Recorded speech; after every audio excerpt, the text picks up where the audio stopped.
broke Mom's arm. Please help us. Aurelio Padavisi wasn't a man you called for help. He was the shadow that made Philadelphia's underworld go silent.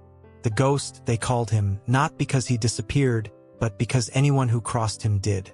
15 years of iron control. Zero weakness. Zero mercy. But his greatest vulnerability wasn't a rival family or the FBI. It was a ghost of his own, Julia Padavisi, his late wife. She'd been dead 6 years, buried beneath marble and promises Aurelio couldn't keep. And every night since, he'd lived like a man with his heart in a grave. That changed on a rain-soaked Tuesday when his phone buzzed with a message from a number he didn't recognize. The words were misspelled, panicked, written by trembling hands too small to understand what they were asking. "He broke Mom's arm. Please help us. He's yelling. I'm scared." Aurelio stared at the screen, thumb hovering over the delete button. Wrong number. Not his problem. Not his world. He'd learned long ago that caring was a liability that got people killed. But then came the second message. "Please." She's crying. Blood on the floor. "I'm hiding." Something cracked in Aurelio's chest. A sound like ice shattering after years of frost. He saw Julia's face in his mind, heard her final words before the cancer devoured her. "Promise me you'll never stop being good, Aurelio. Promise me you won't let this world turn you into stone." He'd broken that promise the day she died. His fingers moved before logic could stop them. "I'm on my way. What's your address?" 30 seconds later, a child, a terrified, desperate child, sent him a pin location to an apartment in Kensington, one of the most dangerous neighborhoods in Philadelphia. Aurelio grabbed his coat and keys. He called his most trusted lieutenant, Marco, as he headed for the elevator. "Boss," Marco answered, confusion evident in his voice. It was almost midnight. "Meet me at this address," Aurelio said, his voice tight. "Bring Dr. Russo, full medical kit, and Marco come alone. No crew." "Boss, what's happening?" "I don't know yet," Aurelio admitted, stepping into the rain-soaked night. "But a child just asked me for help, and I think Julia would never forgive me if I ignored her." Because what Aurelio Padavisi was about to do had nothing to do with business, territory, or profit. He was about to walk into a stranger's nightmare armed with nothing but the memory of a promise he'd made to a dying woman 6 years ago. And in Philadelphia's brutal underworld, compassion was the most dangerous weapon of all. But here's the question that should haunt you. When a child sends a desperate plea to the wrong number, and the man who receives it is capable of both saving lives and ending them, what happens when the monster becomes the hero? Stay with me, because what unfolds next will show you that sometimes the most feared man in the city is exactly who a terrified child needs on their side. Before we begin, hit that subscribe button and drop a comment telling me where you're watching from. Now, let's see what happens when the ghost of Philadelphia answers a call meant for someone else. The penthouse overlooked the Delaware River like a throne over a kingdom built on fear. Floor-to-ceiling windows reflected the city lights, and in that glass, Aurelio Padavisi saw the ghost he'd become. Mid-40s, slicked-back hair touched with gray at the temples, wearing a tailored suit that cost more than most people made in a month. A silver chain hung around his neck, disappearing beneath his collar. The locket containing Julia's photograph rested against his heart, the only warmth he allowed himself. Shipping manifests covered the mahogany desk before him. Numbers that represented containers moving through the port of Philadelphia. Legitimate business on the surface. Beneath it, the machinery that kept his empire running smoothly. He signed off on a transfer, his fountain pen scratching across expensive paper with mechanical precision. His phone buzzed. Unknown number. Aurelio glanced at the screen, ready to ignore it. Spam. Scammers. People who didn't know better than to. "He broke Mom's arm. Please help us. He's yelling. I'm scared." His hand froze mid-reach for his whiskey glass. The misspellings. The grammar. A child's typing. Wrong number. Had to be. Some kid panicking, fingers shaking too hard to type the right digits. Not his problem. Not his world. Aurelio had spent 6 years building walls between himself and anything that could make him feel. Emotion was weakness. Attachment was a target painted on your back. He set the phone down and returned to the manifests. The phone buzzed again. Please. She's crying. Blood on the floor. I'm hiding. Aurelio's jaw clenched. He could see it too clearly. Some terrified child crouched in a closet or beneath a bed, hearing violence through thin walls, desperate enough to text anyone who might help. Delete it. Block the number. Return to business. But Julia's voice whispered through his memory, soft as a prayer. The world will try to harden you, Aurelio. Don't let it. Promise me you'll never stop being good. He'd made that promise holding her hand as cancer stole her breath. He'd broken it the moment they lowered her casket into the ground. Aurelio picked up his phone with fingers that felt foreign to him. His thumb hovered over the keyboard. Every instinct screamed that this was a mistake. Getting involved meant exposure. It meant caring about something beyond his control. It meant becoming vulnerable in a world that devoured vulnerability like sharks tasting blood. He thought of Julia's smile, the way she'd believed he was more than the violence that defined him. His fingers moved across the screen. I'm on my way. What's your address? The response came in seconds, a pin location in Kensington, one of the most brutal neighborhoods in Philadelphia, where police sirens were background music and survival was the only currency that mattered. Aurelio grabbed his coat and called Marco. As he stepped into the private elevator, he caught his reflection in the polished brass doors. The ghost of Philadelphia stared back at him, cold, dangerous, untouchable. But tonight, for reasons he couldn't fully name, that ghost was about to do something it hadn't done in 6 years. It was about to save someone. Debbie Franco pressed herself against the back wall of the pantry, wedged between boxes of cereal and canned soup. Her pink pajamas were damp with sweat. She held Mama's phone in both hands, fingers trembling so badly the screen kept going dark. Outside the pantry door, Daddy was yelling again. Not the normal yelling about bills or work. The scary yelling. The kind that made Mama's voice go small and shaky. I told you I needed that money, Diane. Daddy's words crashed through the apartment like breaking glass. You think you can just hide it from me? You think I'm stupid? Daryl, please. Mama's voice cracked. That's for Debbie's school supplies. The rent is due and... The sound that came next made Debbie's whole body go cold. A sharp crack, like when she dropped her wooden ruler and it snapped in half. But louder. Worse. Then Mama screamed. Not a regular scream. A sound so full of pain that Debbie clamped her hands over her ears, the phone pressing hard against her skull.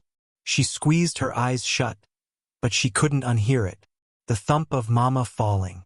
The wet, gasping sobs. Look what you made me do, Daddy shouted. You made me. Debbie's eyes snapped open. She had to get help. Mama taught her what to do in emergencies. Call Aunt Sarah.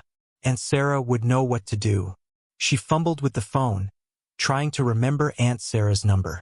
Mama had made her memorize it, but the numbers kept jumbling in her head. Was it 555-2847? Or 555-2874? Her fingers were shaking too hard. She typed 555-2847. No, that wasn't right. She deleted it. Tried again. 555-2748. Mama screamed again, and Debbie's fingers slipped. The text sent before she could fix it. He broke Mum's arm. Please help us. He's yelling. I'm scared. She stared at the message, panic rising in her chest. Wrong number. She'd sent it to the wrong number. She started typing again, tears blurring her vision. Please. She's crying. Blood on the floor. I'm hiding. Outside the pantry, furniture scraped across the floor. Daddy's boots stomped toward the front door. I'm going out, he snarled. When I get back, you better have that money ready. The door slammed. The apartment went quiet except for Mama's broken crying from the living room. Debbie held the phone against her chest, waiting, hoping, praying that whoever got her message would help instead of ignore her like a wrong number always got ignored. The phone buzzed in her hands. "I'm on my way. What's your address?" Debbie's breath hitched. Someone answered. Someone was coming. With shaking fingers, she dropped the pin location, then crawled to the pantry door and cracked it open. Mama lay on the floor near the couch, her arm bent at a terrible angle. Blood trickled from her nose.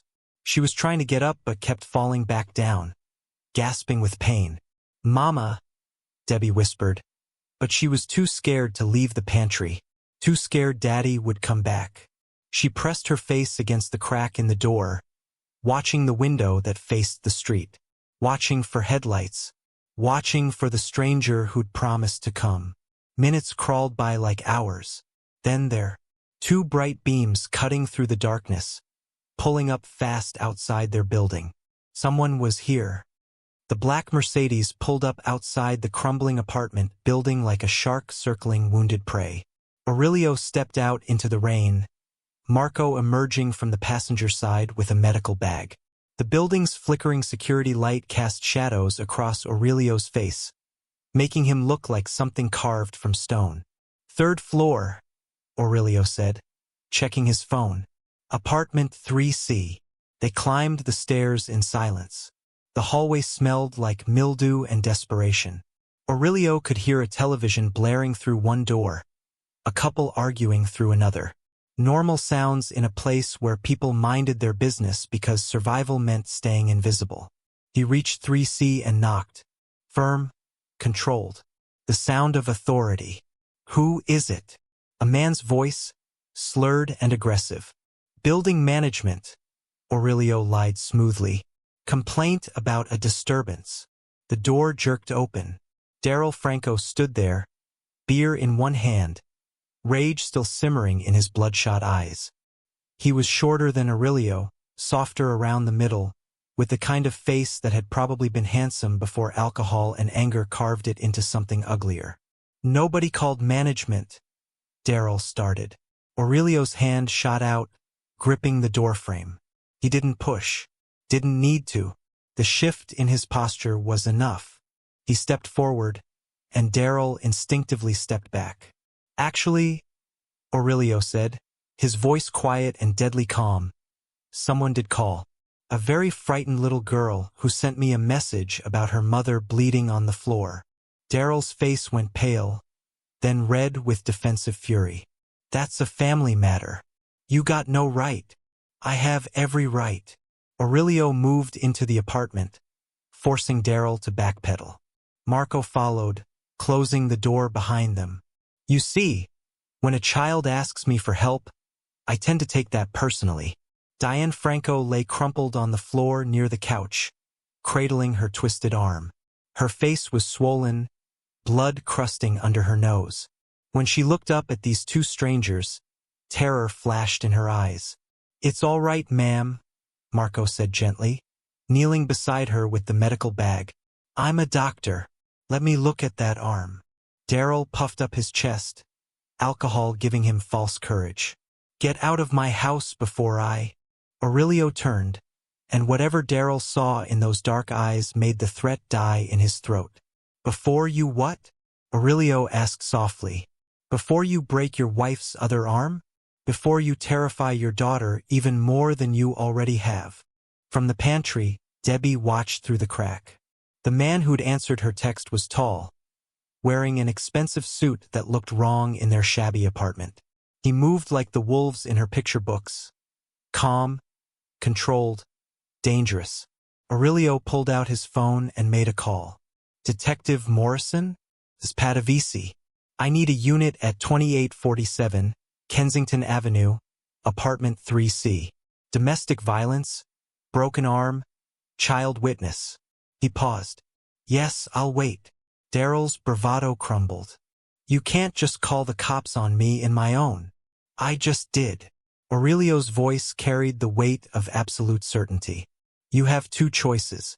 You walk out that door right now and disappear, or you wait for them to arrive and I make sure the charges stick. Your call. The sirens were already wailing in the distance. Morrison's unit was close. Daryl grabbed his jacket and stumbled toward the door, shooting hateful looks at everyone. This ain't over, Diane. You hear me? This ain't. He stopped because Aurelio had moved between him and the door, not blocking it, just standing there. It is over, Aurelio said, because if you come near this woman or that child again, they won't find enough of you to arrest. Daryl fled. The pantry door creaked open. Debbie stood there, tiny in her pink pajamas, staring at the stranger who'd kept his promise. Aurelio looked down at her, and something in his expression softened. You're very brave, he said quietly. Debbie's bottom lip trembled. Is Mama going to be okay? Yes, Aurelio promised. I'm going to make sure of it. The safe house sat in Chestnut Hill, hidden behind iron gates and mature oak trees that blocked it from the street. It was beautiful in the way that made Diane Franco feel like she'd walked into someone else's life. Marble floors, crystal chandeliers, furniture that looked too expensive to sit on. This is temporary, Aurelio said, watching her take in the surroundings. Until we figure out what happens next. Diane cradled her casted arm against her chest. Dr. Russo had set the brake in the emergency room while Aurelio made phone calls that ensured Daryl was arrested, charged, and processed faster than the system usually moved. Now she stood in a stranger's house, her daughter clinging to her leg, both of them wearing clothes Marco had picked up from a 24-hour store. I appreciate everything you've done, Diane said carefully, but I can't stay here. I have a job. Debbie has school. We have a life. You had a life. Aurelio's voice wasn't cruel, just factual. Now you have a broken arm, a restraining order, and an angry man who's going to make bail within 48 hours. Diane's face went pale. That fast. Money talks. Even violent offenders walk if they know the right people. Aurelio moved to the window, hands clasped behind his back. This house has security. Cameras. Men who know how to handle problems before they reach the door. You and Debbie will be safe here while we establish long-term protection. Long-term? Diane's laugh was hollow. Mr. Padavisi, I don't even know who you are. Why are you doing this? Aurelio was silent, his fingers touching the locket beneath his shirt. My wife died 6 years ago. Before she passed, she made me promise something. She said the world would try to turn me into stone, and I needed to fight it. I failed that promise. He turned to face her. Until tonight. I don't understand. I protect people who can't protect themselves, Aurelio said simply. It's not charity. It's principle. My world is dark, Mrs. Franco. But even in darkness, there are lines you don't cross. Hurting women and children crosses every line that matters. Debbie had wandered to a bookshelf filled with leather-bound volumes. She pulled one down, struggling with its weight. Aurelio moved instinctively, kneeling to help her. This one's heavy, he said, his voice gentling. Debbie looked up at him with those huge, solemn eyes. Are you a good guy or a bad guy? The question hit Aurelio harder than any bullet. He thought of the men he'd killed, the deals he'd orchestrated, the empire built on fear. Then he thought of Julia, who'd somehow loved him anyway. I'm complicated, he said honestly. But I promise you this. I'm on your side. Debbie studied his face with the unnerving intensity only children possess. Then she nodded, satisfied with an answer adults would have questioned. Aurelio's phone buzzed. Marco's name on the screen. He stepped into the hallway to answer. Boss, we got a problem, Marco said, tension in his voice. Daryl Franco made bail an hour ago. But that's not the worst part. Talk. He's connected. Used to run errands for the Castellanos. Small-time stuff, but he called someone tonight. We intercepted chatter. The Castellanos know you pulled their boys' connection off the street. Aurelio's jaw clenched. The Castellano family controlled South Philadelphia's drug trade and had been testing Aurelio's boundaries for months. They're using him. Looks like it. They see you protecting a nobody's wife and kid. They're gonna think you're going soft. Might try to make a move. Aurelio looked back through the doorway where Debbie was showing her mother the book, animated in a way she hadn't been hours ago. Let them think what they want, Aurelio said quietly. Double the security here. And Marco, find out everything about Daryl's connection to the Castellanos. I want to know who's pulling his strings. He ended the call and returned to find Debbie holding up a drawing she'd found tucked in the book.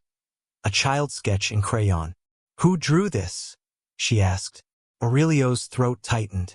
Julia had drawn it years ago, a simple picture of a house with flowers.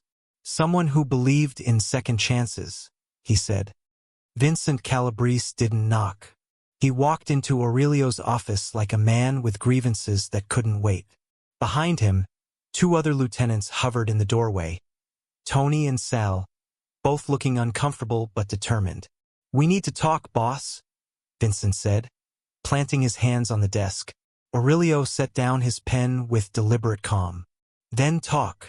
What the hell are you doing? Vincent's voice carried the edge of a man who'd earned the right to speak bluntly. 20 years with Aurelio bought that privilege. You got a random woman and her kid holed up in the Chestnut Hill property. Armed guards. Round-the-clock security. For what? Some domestic dispute. Is there a question in there, Vincent? Yeah. Why are we risking exposure for a nobody? The Castellanos are already circling. Word on the street is you've gone soft over some waitress and her brat. The temperature in the room dropped. Aurelio stood slowly, his movements controlled. Choose your next words carefully. Vincent didn't back down.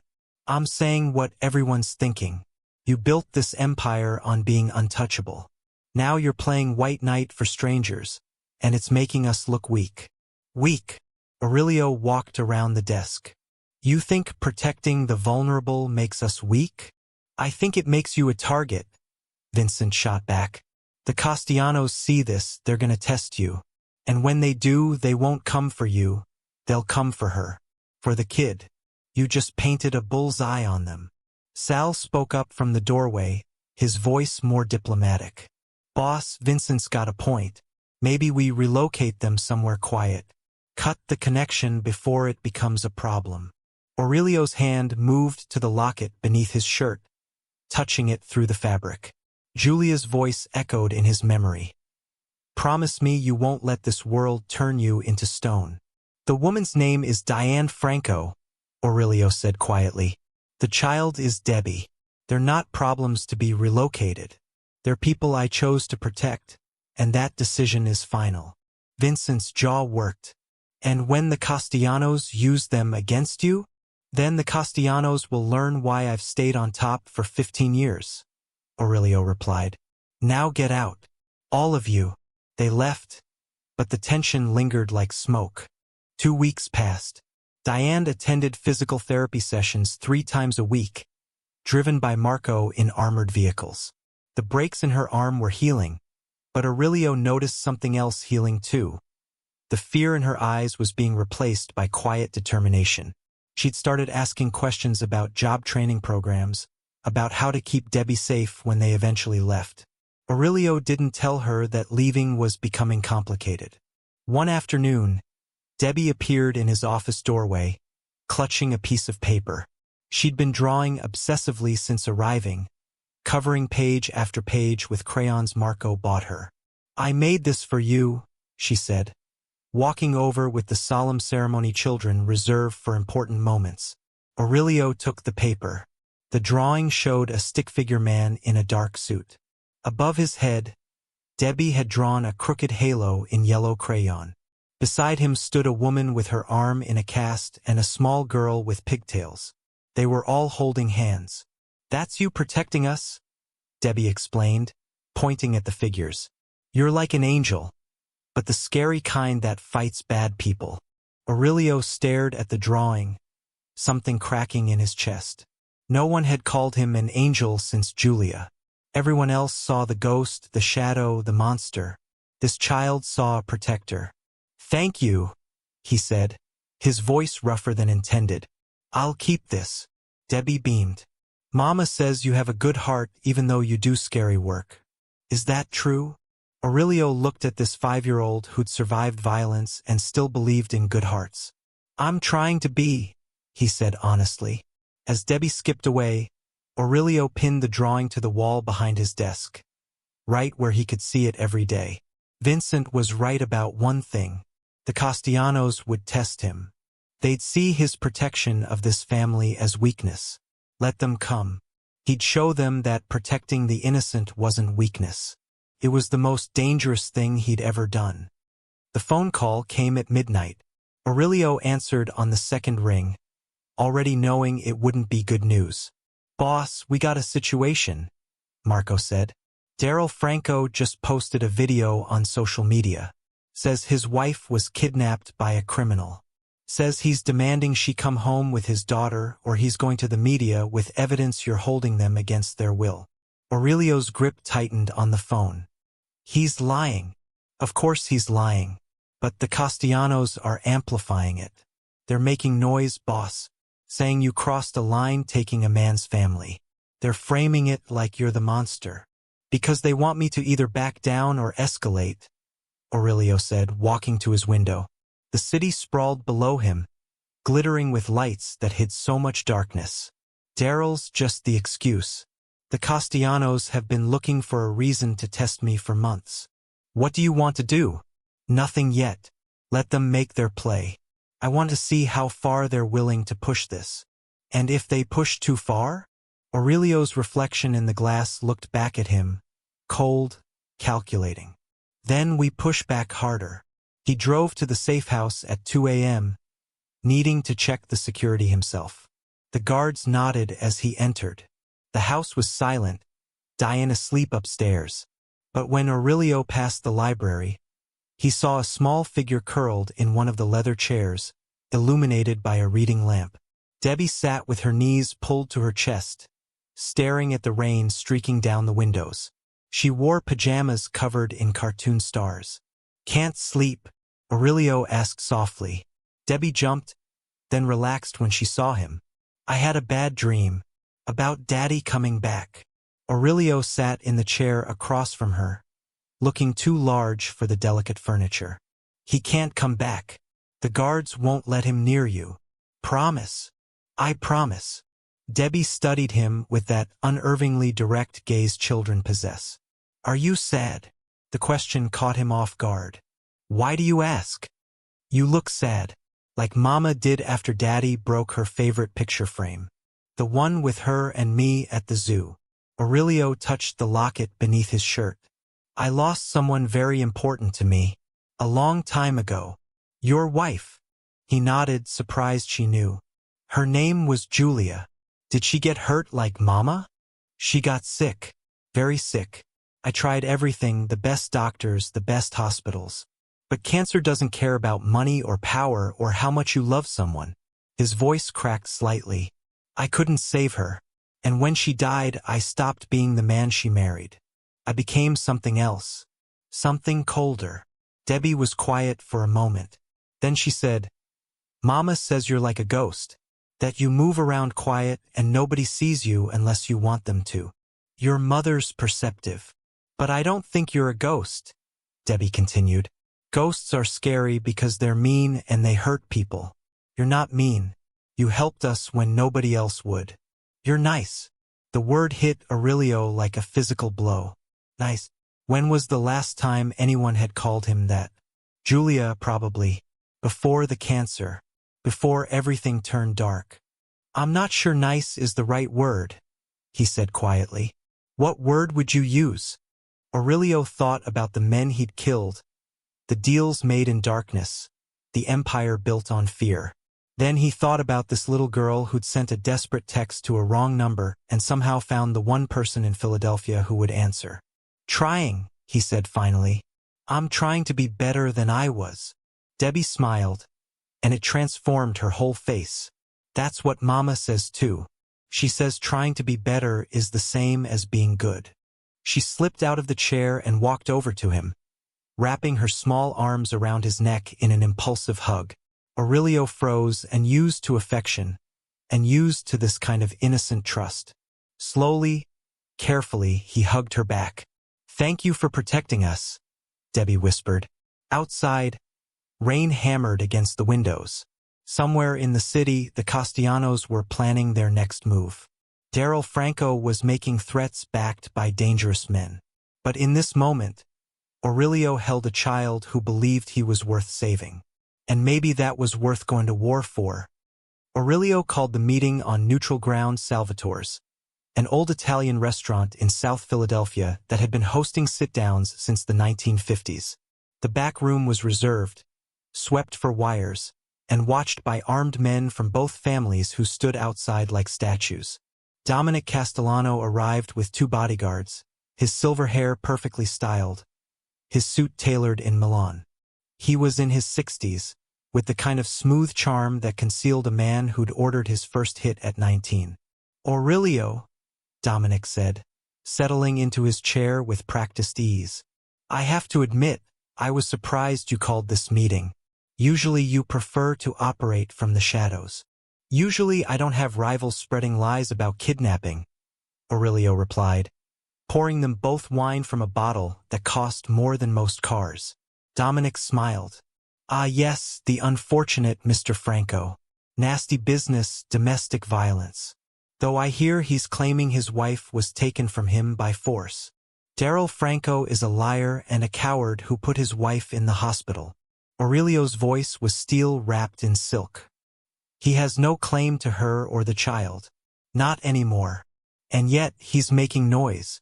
Noise that suggests you've overstepped your authority." Dominic sipped his wine. "Taking another man's family, Aurelio, that's not good optics. I didn't take them. They asked for help and I provided it. There's a difference." "Is there?" Dominic leaned forward. "Because from where I'm sitting, it looks like you've developed a soft spot. And soft spots are dangerous in our line of work." Aurelio set down his glass with deliberate calm. "Let me be clear about something, Dominic. Diane Franco and her daughter Debbie are under my protection. Official protection. As of today, they're family." The word hung in the air like a grenade with the pin pulled. Dominic's smile faltered. "Family. Family," Aurelio repeated. "Which means they fall under the old codes. Any threat against them is a threat against me. Any attempt to use them as leverage is a declaration of war. Are we understanding each other?" Dominic's face hardened. The charm vanished, revealing the predator beneath. "You're making them untouchable." "I'm making my position clear." Aurelio leaned back, completely relaxed. "Daryl Franco was a convenient pawn for you to test my resolve. I'm telling you right now, back off. Or this goes places neither of us wants it to go. And if I refuse, then you'll learn why I've held Philadelphia for 15 years, while men like you keep trying and failing to take it from me." Aurelio's voice dropped to a whisper. "I've killed for less than what you're threatening, Dominic. Don't mistake patience for weakness." The silence stretched taut.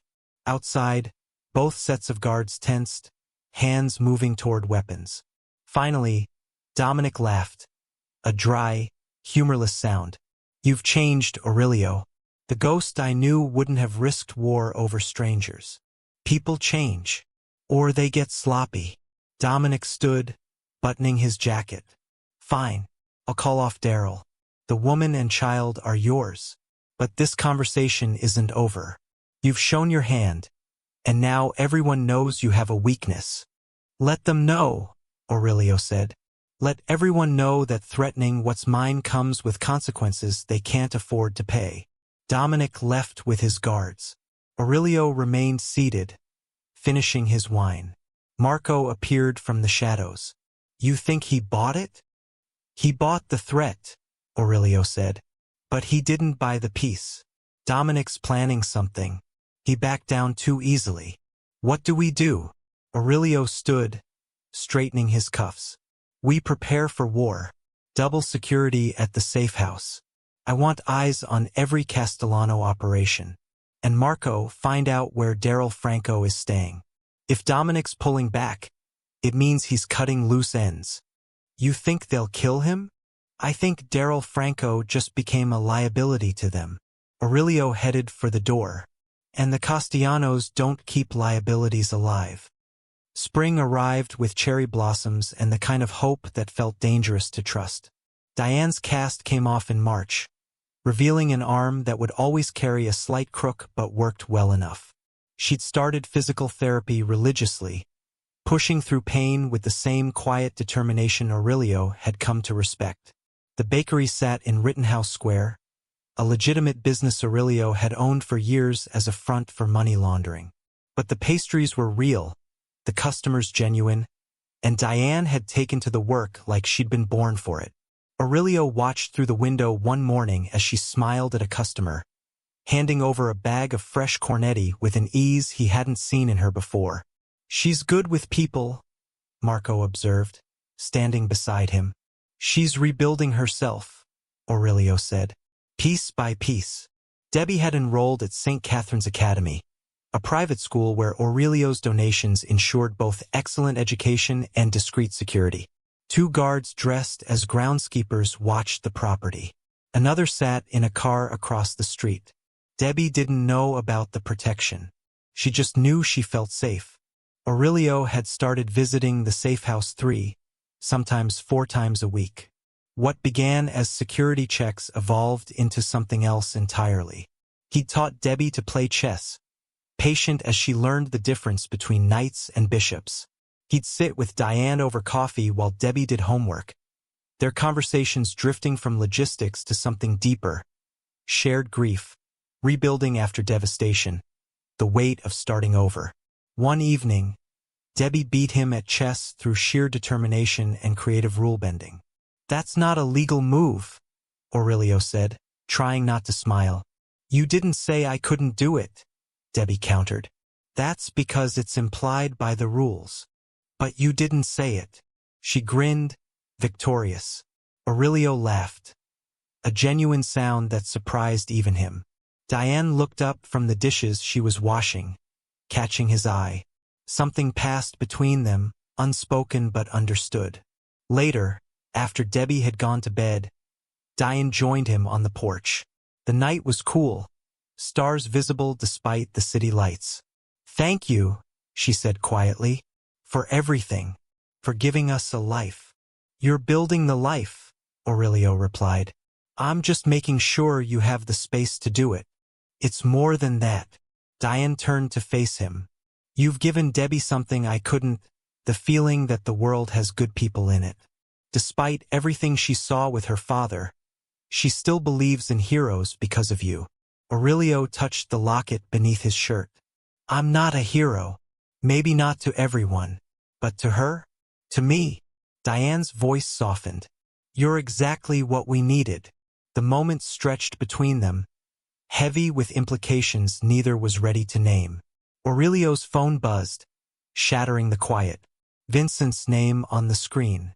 "Excuse me," he said, stepping away. "Boss, we got a problem," Vincent said without preamble. "The Castellanos have been too quiet. 6 months of silence after you claimed the Franco family. That's not how Dominic operates." "What did you find?" "Nothing. That's what worries me. No chatter, no movements, no plays. It's like they vanished. Either they accepted defeat, which Dominic never does, or they're planning something big enough that they need complete silence," Aurelio finished. "Exactly. I've got sources saying there's money moving through offshore accounts. Serious money. The kind you spend on professionals, not street thugs." Aurelio looked back at the house where Diane stood in the doorway, backlit and beautiful. Inside, Debbie slept peacefully for the first time in her young life. "Double the security," he said. "I want eyes everywhere. If the Castellanos sneeze, I want to know about it." "Already done, boss." "But Aurelio," Vincent's voice carried genuine concern. "If they come, they won't come quiet. And they won't come for you. They'll come for them." Aurelio's jaw clenched. "Let them try." He ended the call, but the weight of Vincent's warning settled over him like a storm cloud.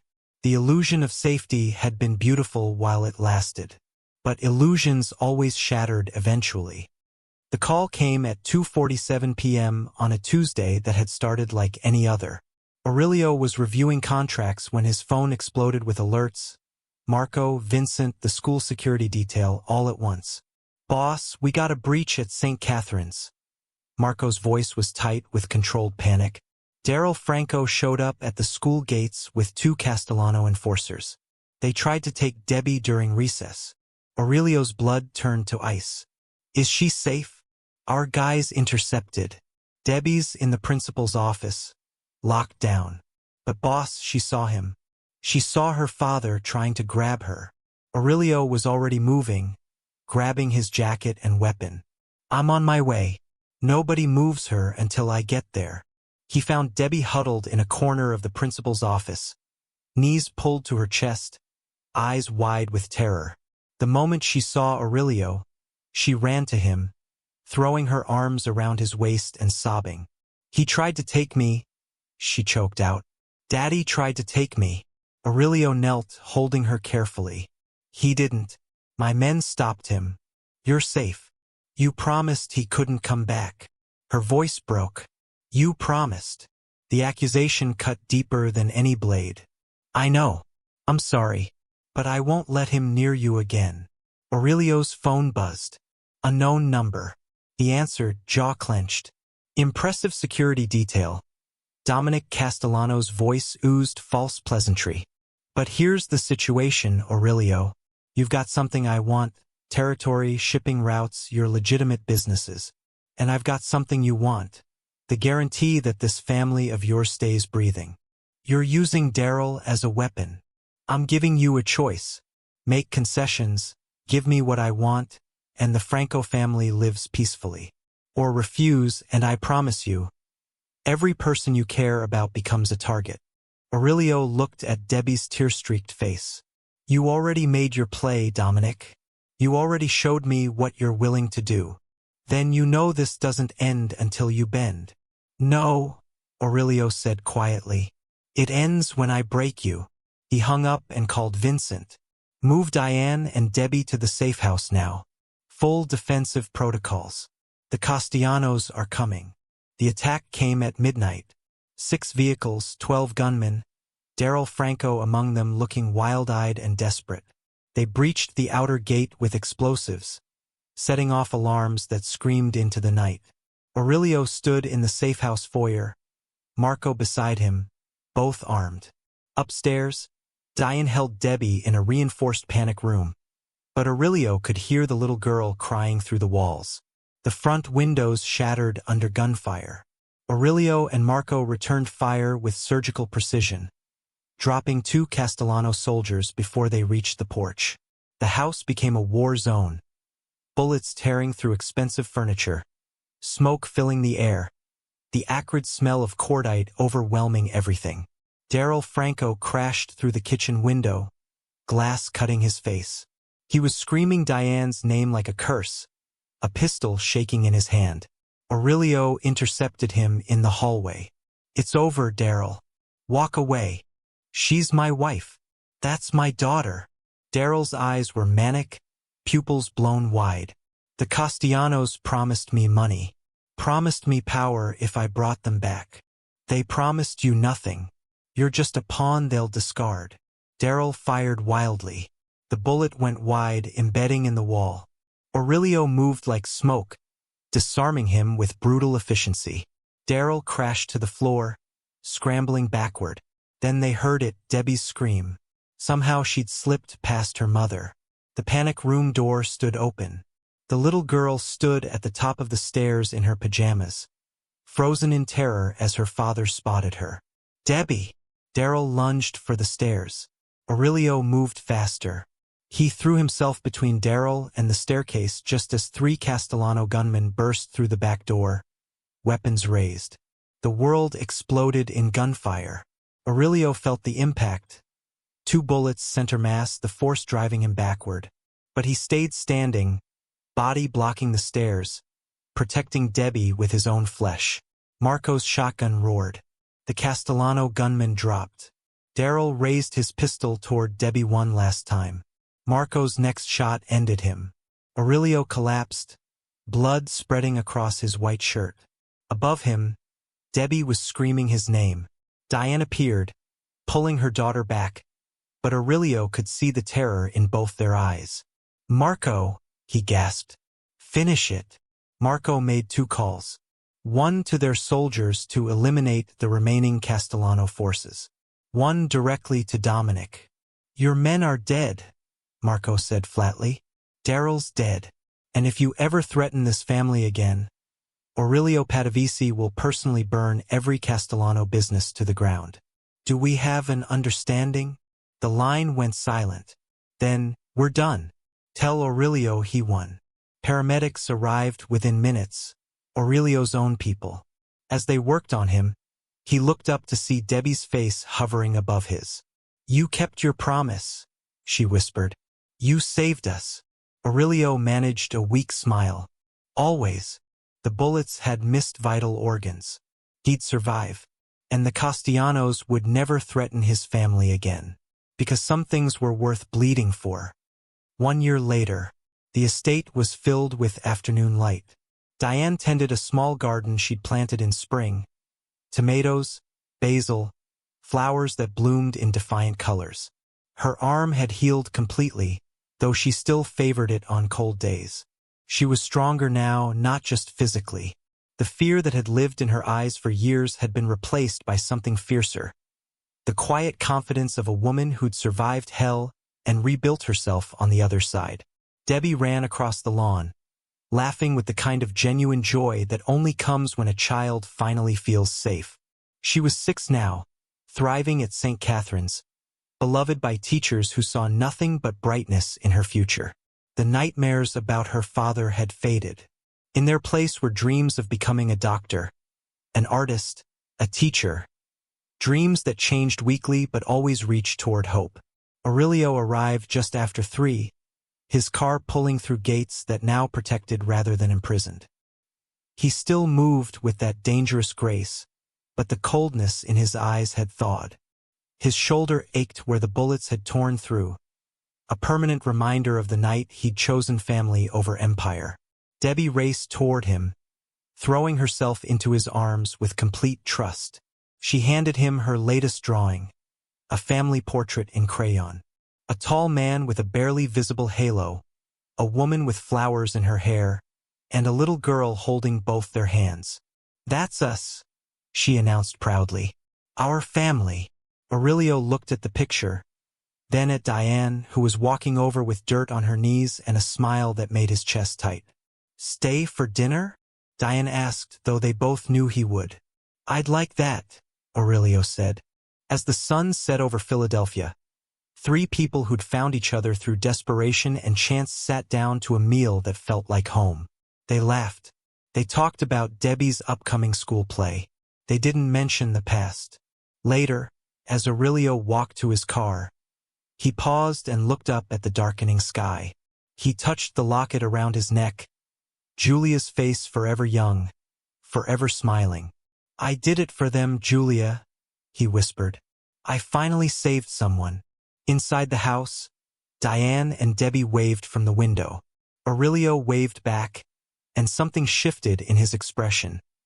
The ghost becoming human again. He drove away not into darkness, but toward the city lights, toward whatever tomorrow would bring. Because sometimes the most dangerous thing a broken man can do is allow himself to heal by protecting those who need him most. This story teaches us something crucial that could save a life. In emergencies, communication is survival. Teach the children in your life how to reach out for help, how to dial 911, how to send an emergency text, how to recognize when something is wrong. And if you receive that desperate call, even from a stranger, even from a wrong number, answer it. Because we all have the power to be someone's Aurelio Padavisi, to be the person who shows up when the world feels darkest. True strength isn't found in power or control. It's found in using what you have to protect those who cannot protect themselves. It's found in answering when someone cries for help, even when it's inconvenient, even when it's dangerous, even when that cry wasn't meant for you. If the story moved you, if it reminded you that broken people can still choose to be heroes, Share this video with someone who needs to hear it. Hit subscribe so you never miss these stories that prove humanity still exists in the darkest places. And drop a comment below telling me, have you ever been someone's lifeline? Or has someone been yours? Because sometimes the wrong number is exactly the right one.